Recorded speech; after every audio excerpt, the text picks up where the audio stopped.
Hi guys, welcome back to the channel. So last class we have discussed about the management or treatment plan for erythema multiforme minor and we have started with major.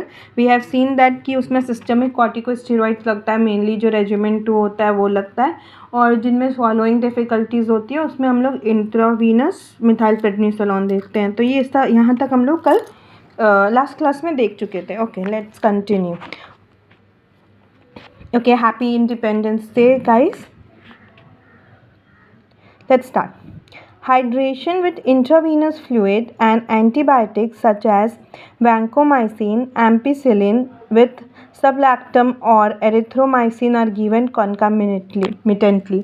Okay, तो corticosteroids तो दे रहे हैं, उसके साथ साथ ये सब भी अपन करते हैं. Now the necrosed skin is treated as a burn with topical antimicrobial cream and the eyes are irrigated and patched. Further management is usually conducted in a burn unit with fluid and electrolyte losses assessed and replaced as needed. तो mainly जो नेक्रॉस skin हो जाती है उसका treatment जो भी होता है या जो मैनेजमेंट होता है वो जैसे बर्न पेशेंट में होता है for the fluid and electrolyte losses, same वैसे ही इसमें भी होता है. Now, once the intensity of the disease is resolved and no new skin lesions are developing, corticosteroids are discontinued. The use of corticosteroids in this form of erythema multiforme does not fit a specific regimen. मतलब ये proper treatment protocol नहीं है और एक regimen को fit नहीं करता है. क्यों देते हैं? Because the goal is to reduce the inflammation mediated tissue destruction and then discontinue the drug to prevent secondary infection of the many denuded skin areas. तो हमारा गोल ये है कि जो भी इन्फ्लेमेशन मेडिएटेड टिश्यू है और डिस्ट्रक्शन हुआ है उसको रिड्यूस करने और फिर डिसकंटिन्यू करने ताकि सेकेंडरी इन्फेक्शन नहीं हो डिन्यूडेड एरिया में. In rare cases, where steroids are contraindicated, dapsone or azathioprine 150 mg daily can be used as an alternative. Okay. Now coming to prognosis, erythema multiforme minor is self-remitting and lasts for 2 to 4 weeks and it can reoccur, whereas erythema multiforme major is also limiting. It lasts for 2 to 4 weeks but it does not reoccur, but it is also associated with some mortality because of fluid and electrolyte loss and in some cases skin infection unresponsive to antibiotic. तो ये सब हम लोग अभी देख चुके हैं.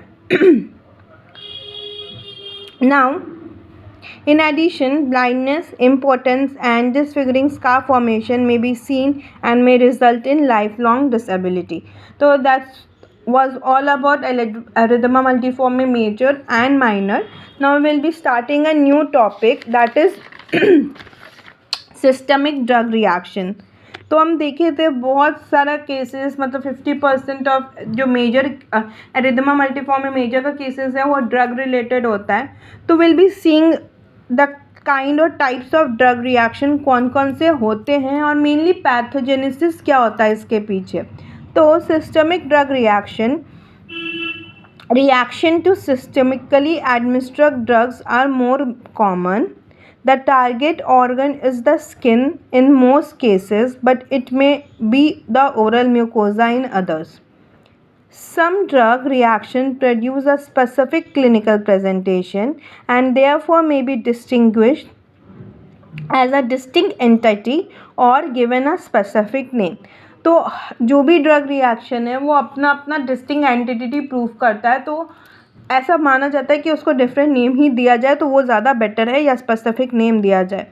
Okay, I was talking about this. The 50% or more cases of erythema multiforme that are triggered by a drug, including the major form called Stevens-Johnson syndrome, are example of systemic drug reaction. तो हम एक example हम लोग already पढ़ चुके हैं. That is जो erythema multiforme में major का जो drug reaction की वजह से जो हो रहा है erythema multiforme में major, it is an example of systemic drug reaction. Okay. That's all for today. We'll be continuing this in the next class. Till then, like, share, subscribe, and comment. Bye. And happy Janmashtami, by the way, all of you. Bye.